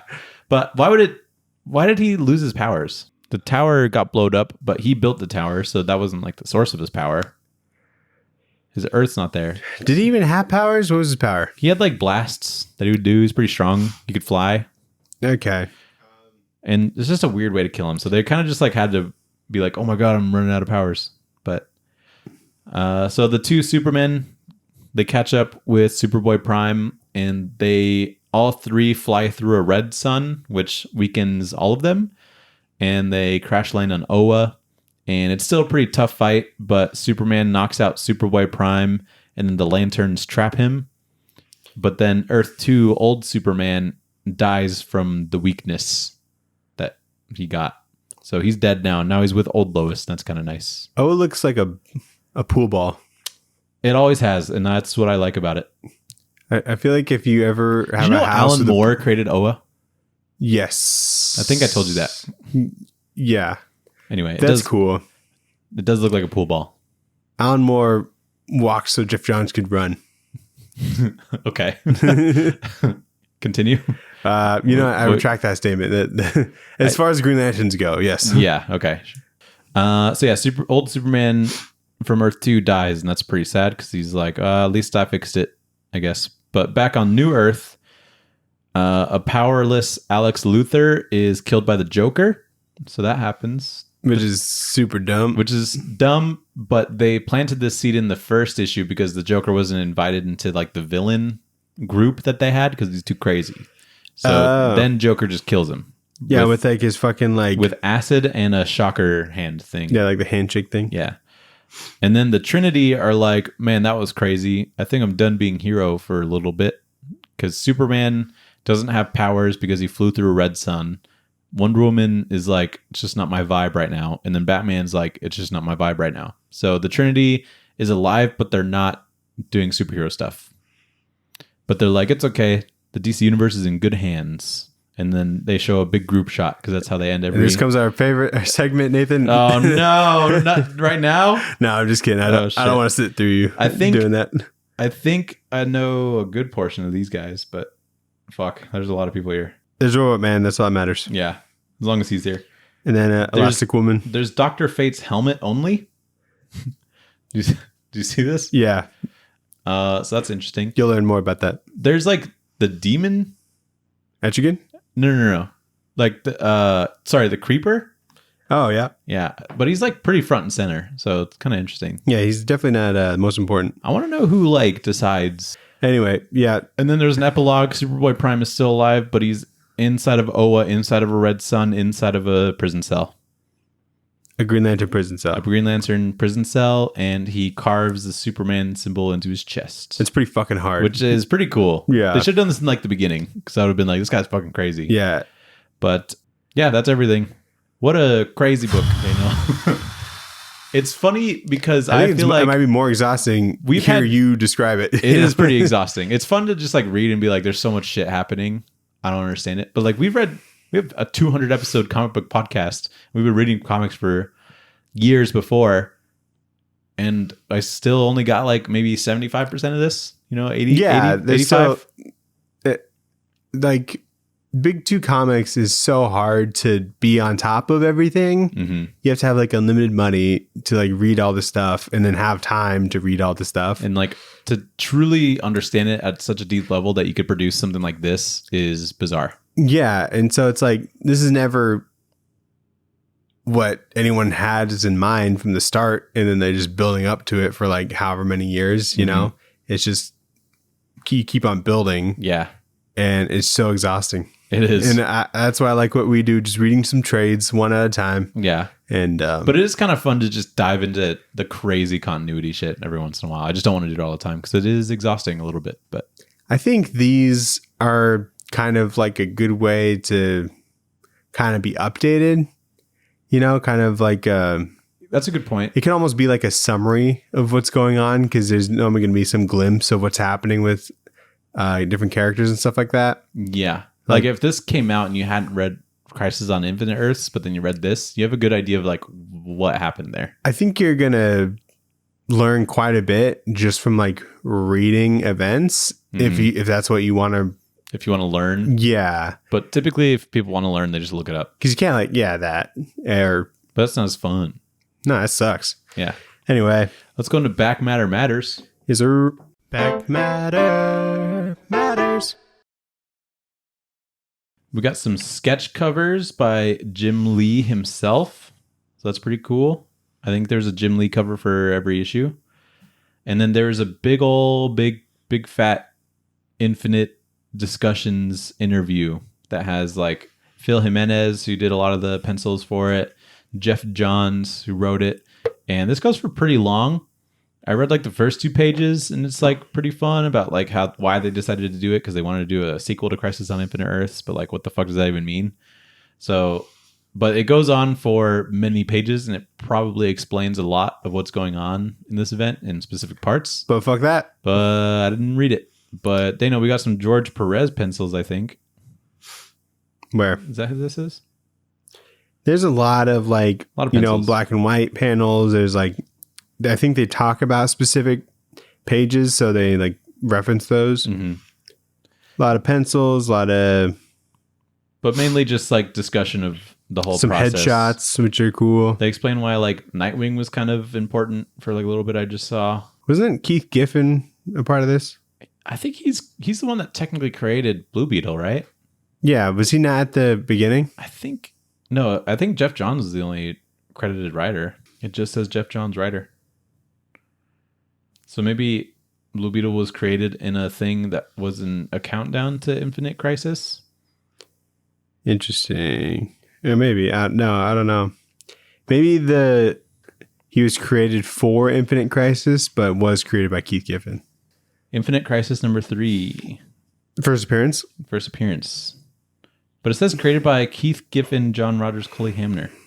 Yeah, I mean, I could be like, hey, I'm writing an event. Can you create a character for me? That's absurd. And It then was you, created by Keith and Cully Hamner and made his first appearance. This was shortly after the death of the previous Blue Beetle Death Chord.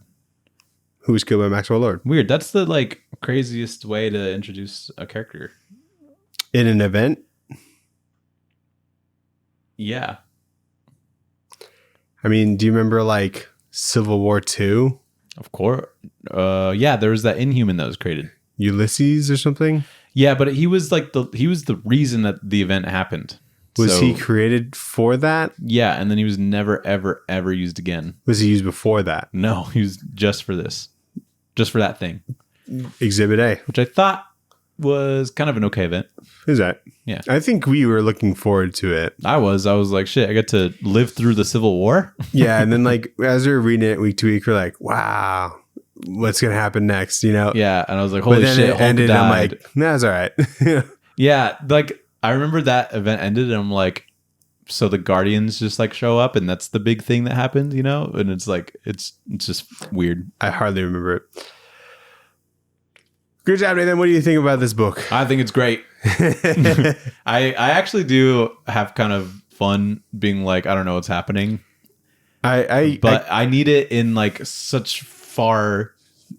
I need it like so few and far between, you know? You know how like you kind of look forward to watching a bad movie when you know it's a bad movie. Yeah. But you also find parts of it that you like, you know, or you find funny. Yeah. That's kind of how I feel about events. I don't think they're bad necessarily, but I just know that I don't look forward to them or like seek them out. Yeah. I just think events are funny because it's just the most absurd thing you could possibly put in like a comic book because it's just so much. Yeah. Spanning so many different characters that like it's impossible to keep up. So many locations. But I like that it feels like every page you're like pulling like the slot machine and you're like, who knows what's going to pop up next? And it's like, oh, we're in fucking space now. Yeah. And you turn the page and it's like, what's going to happen? And it's like, oh, you're in Atlantis, you know? Yeah. It's just funny.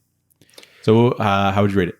I'm trying to think of like a dessert that I've seen like at a restaurant that's like so absurd that you like don't even order it because you're like, that's too much. Oh, dude, you ever see those like milkshakes that have like an absurd amount of shit like on the top of it? Yeah, shit like that. That's what this is. Where's that from?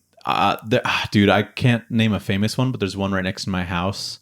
It's called like 1-2-3 ice cream or something like that. Doesn't like Red Robin have some crazy like desserts? I can't remember. Not that I remember. But this is like a milkshake that has like a whole ass candy bar stabbed in it. Oh, I have to. There's a milkshake over at a place right next to my house, and they have a hot Cheeto milkshake. Ew, dude. And this is that. It's kind of like hot garbage, you know? But it's like, no, it's better than that. You know what, dude? This is a fucking like bacon sundae. You remember how there was like a year where they just put bacon on ice cream for some reason? Yeah. I tried that shit. I'm like, this is ass. No. Yeah. And this isn't ass, but like, I guess in theory, it seems good, but you try it. I'm like, this isn't really for me, but I can see why people like it. This is like a crazy banana split where there's like so much chocolate sauce. There's like 3 different drizzles on it. Yeah. You know, caramel and shit. Like you can't even see the ice cream. Like there's parts of it that you like and you're like, this is cool. This is like the fucking breakfast that like Buddy the Elf makes. Dude, that's the best. Yeah. With like the broken up Pop-Tarts and like on the like, spaghetti. Fucking like gummy worms and shit. That's how I feel too. Like that's when I rate this shit. When he first eats it and he's like, that's how I felt. Like, he's like, I love spaghetti, and he like pours syrup on it. Like, yeah, that's what that is what this feels like. Okay, good, you good. Because there's parts of it that like would taste kind of good maybe, and then it's like, why are there Pop-Tarts in here? You know? So I like that rating. Alrighty, so let's go into the pull list. Colin, shove it in your box. The pull list, what did you shove in your box? Did you go today? I did. Let's hear it. Good week. Transformers 4. Transformers. Green Lantern 9. Why did they call the 4 Transformers that? I would have seen it. I think if they named it that, I'm like, that's a good name. Yeah. I think Rise of the Beasts or whatever, or like that dinosaur Age of Extinction would have been the fourth one. If they named the next one Transfivemers, I will go see it. I think that's the Rise of the Beast one with like the Optimus Primal. I think that was the fifth one. Is that the fifth one? Yeah.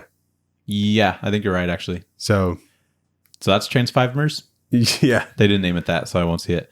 I picked up Green Lantern number 9 or 8. I can't remember which one it was. All right. Fish Flies number 4. That's still coming out? Fish Floors? Yeah, Fish Flies number 4. Yes, it's still coming out. I'm still 2 behind. But how many issues is it going to be? I don't know. Who knows? And then, Dano, I picked up Ultimate Spider-Man number 1. By Jonathan Hickman. By our boy Hickman. He sells me up fucking every single time. We haven't even read anything by Hickman, have we? Oh, FF. FF. Yeah.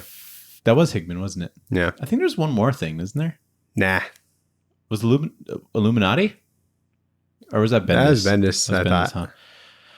Huh? So yeah. And Daniel, I squeezed in a read of Ultimate Spider-Man number 1 by Hickman and Chichetto. That's why you're late, huh? That's a little bit...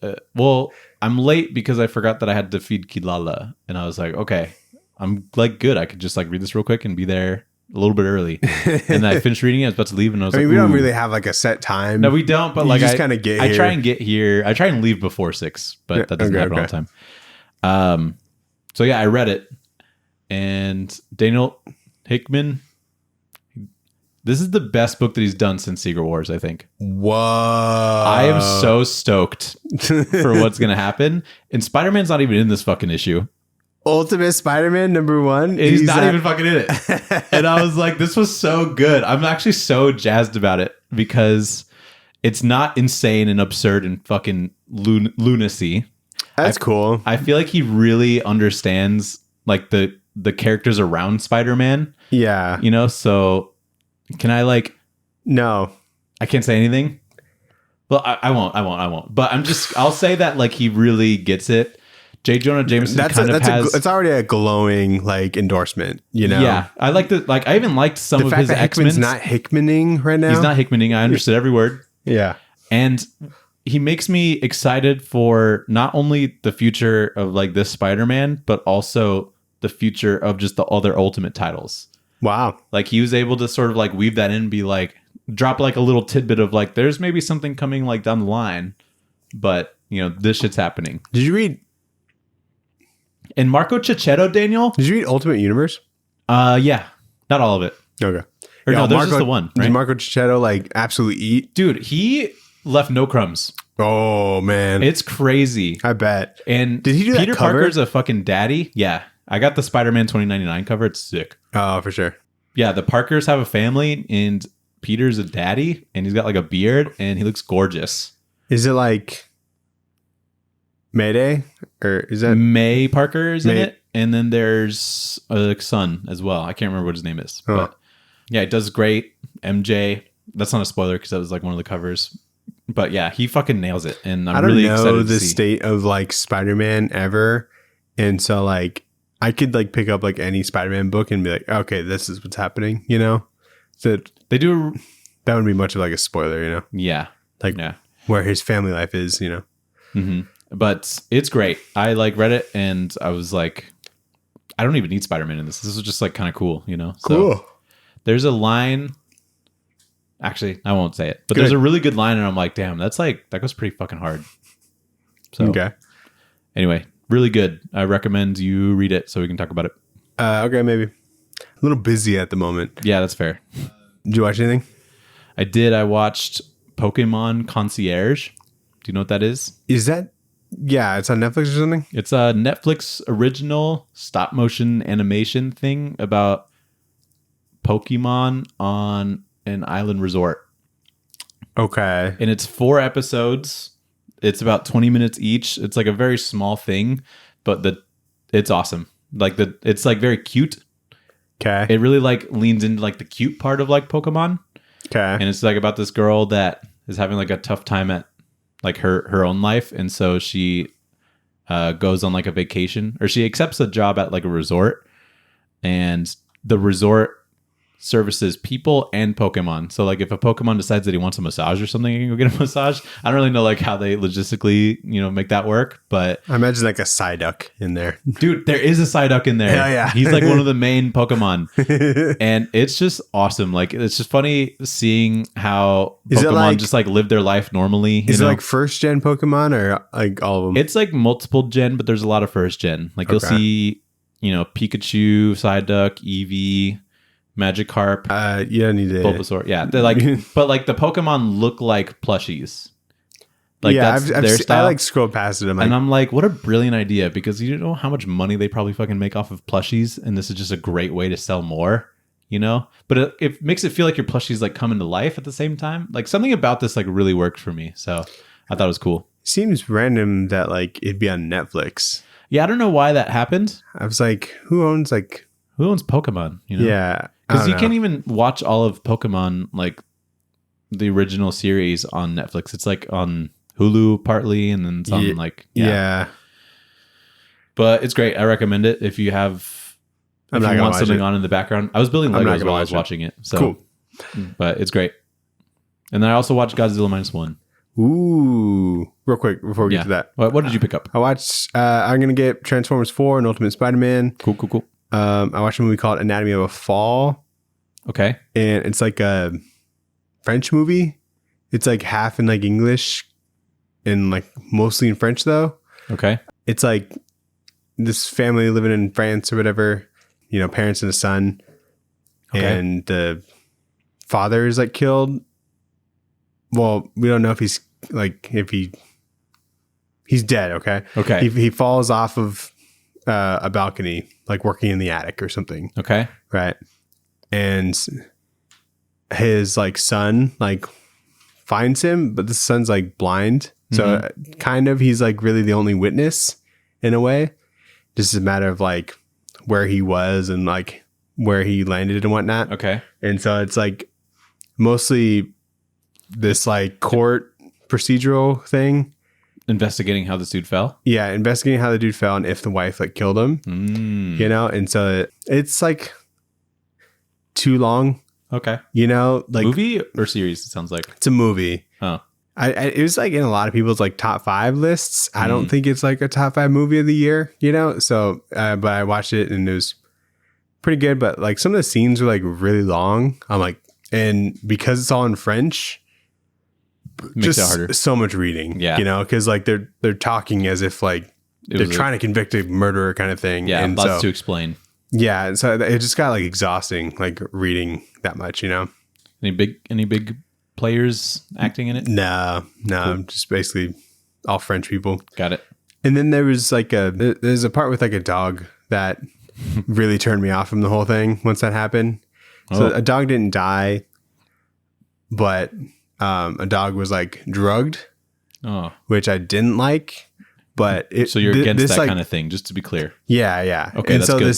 This dog was like an incredible actor. I don't know how they did this. I'm like they must have drugged the dog. Oh no! Wow. I'm like, but no, but what was kind of redeeming about it is that the dog was named first in like the credits. Like, that's nice. When it was scrolled, I'm like, hell yeah, dude. Oh, okay. What's his name? Like Buck? I don't even know. Okay. But so that was like kind of a big turn off. But yeah, it was okay. Don't recommend, honestly. But okay. So Godzilla -1. Let's hear it. Yeah, I watched it finally. Where did you see it? I saw it in a Harkins that doesn't have recliners, so it was a bit of a bummer. But I was in the front row. Which one doesn't have recliners? So I can avoid it. Santan? Sorry. Is it Superstition? Oh yeah. Why are you at Superstition? Because it had the movie time that I wanted. Because there's not a whole lot of. Did you watch with Sophia? I watched it with Sophia and my buddy Parker and Emily. Okay. Buddies. It's awesome. Yeah. Is it It's sick? fucking so fun to watch. And it's probably the Godzilla movie, the most compelling, like, normal person story. Human story? Yeah. Human story? Yeah. I don't know. Yeah. But it was, like, cool seeing Godzilla be, like, a villain, Because in most of ours, he's kind of, like, the good guy in a way. But this one, he's, like, his normal, metaphor for the destruction of, like, war and shit. And it's just awesome. I like how he walks around like he's the man in the suit, you know? Yeah. Dude, that guy's thick. He's a thick boy right Godzilla there. is so fucking thick. And I have some gripes with it, but like with the movie, but most of like What gripes? Mainly the end. Oh, yeah. There's some shit at the end I'm like, really? Spoilers. Okay, spoilers. But wait, hold on. The good shit, real quick. The fucking Godzilla theme is so sick. Yeah. When he does a blast, so good. I was looking for that part that you told me and Serena about, where it got really quiet and Dom was like, "Oh." I was like, "That's a good time to grunt like that." Yeah, it was pretty cool. Yeah. But yeah, at the very, very, very end, because it's been out for forever, so I don't want to talk about it too long. But at the very, very end, the plan to kill Godzilla is fun and creative. I don't know how he would have gotten stuck when there's just one loop around him, you know? Yeah, I don't know. Because there's two boats that have the chemicals that'll bubble up and then it'll throw them all the way down. And the He's pressure's got all those supposed to like kill him. little spikes, you know, and it gets caught in the spikes. Do you think he gets caught in the spikes? No, the chain or whatever that they wrap around him. Oh, it gets caught in his spikes. Yeah. Okay. Sure. And then they're like, I think he's still alive, so let's bring him back up. And so they inflate the things to bring him back up, and then they hope that the rapid elevation will like fuck him up internally or whatever with the oxygen. Mm-hmm. But then he like gets stuck at some point, and then the people that weren't on the actual like civilian ship have like a bunch of little ships, and they're like, we're gonna help you pull him out. And, and they all get rigged up to the two big boats, but that would take hours. Yeah, yeah. And I was like, some the plan is to have Godzilla float up to the top really fast so that the oxygen will fuck him up or whatever. And like the thing that they pulled off like would have taken hours, and so it just like wouldn't have worked. Also, they didn't think that he would try and bite the cushion, you know? Oh, the inflatables or whatever. Whatever. So that's fine. What I really think they shouldn't have done at the end is have not the wife, but the girl stay alive at the end. She got fucking obliterated. She got blasted. The town behind him was gone. She got blasted away and sucked back. Like she got blasted to America probably. That's how fucking far she flew. And then she's in the hospital and she has like a little bandage over her eye. Well, it's been like a little while. I know it's been a little while, but you should have like you lost an arm or something, you know? What do you think that thing on her neck was? A scratch. A black scratch? Oh, yeah. That was... Yeah, I don't know what the fuck that is. I don't care. Lady Godzilla. Imagine. But other than that, really fucking solid movie. I really like the part where the guy installed like an ejector seat in the plane so that he could actually save the guy because he forgives him. So when he said that he had to pull something that arms the bomb, yeah, I'm like, that's a fucking ejector seat right there. But apparently there's another thing that actually was an ejector seat. Yeah, there's like a little crank thing that but is it'd be cool an if like that it was almost like a trick kind of thing to where, because now that the guy like has come to terms with sacrificing his life. Yeah, that would have been kind of cool. Yeah, so that's what I was thinking. But then he wouldn't have been prepared when he's like fucking flying up in the air. You know? No. And so he would have just like fallen down. So that was neat. How is Godzilla standing that deep in the water? I don't know. Because he's definitely... He's like dog paddling. He must be, but he's treading water. It seems like he's standing because he's so still. But I really love just all the destruction of Godzilla. I like the grind set of that news team that was on top of the building, and they're like, "Holy shit, God. Godzilla's like right here, right in front of me. This is so dangerous right now. Oh my God, rock at him!" Yeah, they're like, "He's right here. He's so dangerous. I'm gonna die probably." I like that. His like healing factor was stupid. I think it was cool. His face was like blown up or whatever. That was a cool scene. And then it was just like right back. Yeah. I'm like, yeah, that scene fucking terrifying. That was awesome. Because it's just like right behind him. Like, he's gonna get you. Yeah, I know. And like the tension of like trying to let go of a fucking bomb that's like right next, like you're managing a bomb. You know, I feel like if you kick a bomb wrong, it'll explode. So I just thought that was a really creative scene. Like a lot of like really creative Godzilla scenes, you know? So I like that. And it was a good movie. Go check it out, even though everybody has it in their mother at this point. Did I send this to you? No, but that's awesome. Isn't that sweet? Yeah. Great movie. I recommend. Why was the lady that stole the child getting chased in the beginning? Because she stole a child? I don't think that was the reason. Because her parents died. And that was just like never a thing again. I think I understood in the moment but I don't remember anymore. I don't remember. Because that was like a month ago. Okay. Fair enough. Is that it? Yeah. All right. What are we reading next week, Daniel? What are we gonna read next week? Nathan, we're reading 52. For 200. All of it. All goddamn 52. All 52 issues, all 1,200 pages. Is that how much it is? Yep. So Man. you better get fucking started. I'm surprised you haven't, dude. Yeah, I'm gonna grind it. Yeah. That's why you wanted to push it to Sundays, because you probably won't finish. Probably not. I'm on issue like 33 right now. Okay. It's pretty fun so far. Yeah, I like it a lot. It's like not as bad as it seems. Okay. Sweet. So yeah, I'm having a good time. It's good stuff. It will be good stuff, and we will see you there for one of our longer episodes. Probably our longest episode, I would say. It's 2 more issues than our issue 100 episode. So our episode 100 book. Because it was like 54. 54? Yeah. Are you sure? Yeah. Yeah, you're right. So this one should be shorter. More content. It'll probably be like 4 hours. Yeah, it'll be a long time. But so anyway, we'll see you there. good stuff. Thanks. Linktree in the bio. Tell us what your favorite event is at tradewaiterspod@gmail.com. Yep. Give us a follow. Give us a follow. Comment, like, subscribe. Hug your loved ones. Just because. And then give us 5 stars. And then tell them to give us 5 stars. All right. Goodbye. Bye.